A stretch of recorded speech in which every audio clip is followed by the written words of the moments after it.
During our visit to the Michigan Historical Museum, we were given the big topic of childhood.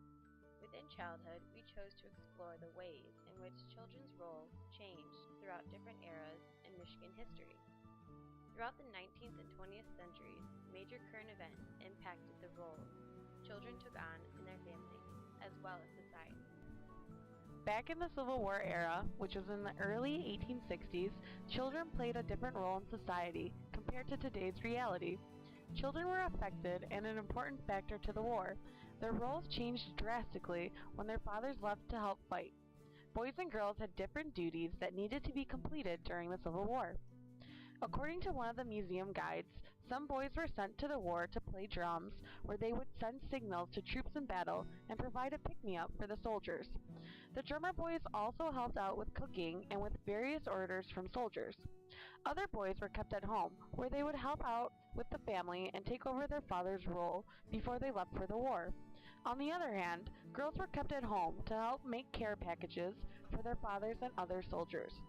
From what the museum guide said to us, girls did not have an important or big role in this time era, but they were still affected by the war.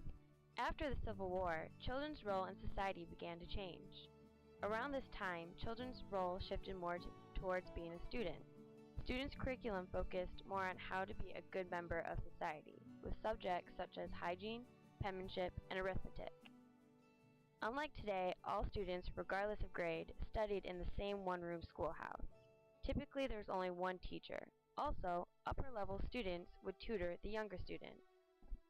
However, not every child was able to be a student.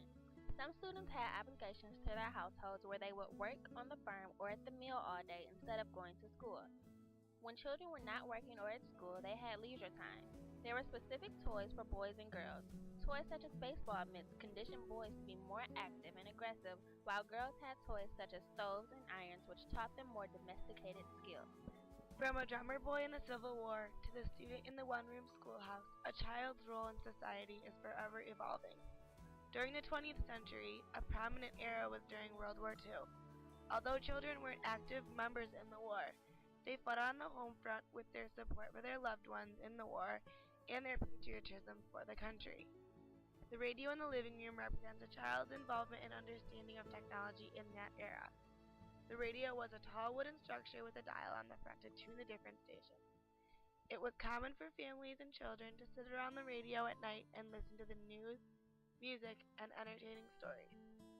Televisions did not frequent many living rooms, so children and their families kept up with current events by listening to the radio each night. After school, children relaxed and played as kids do today.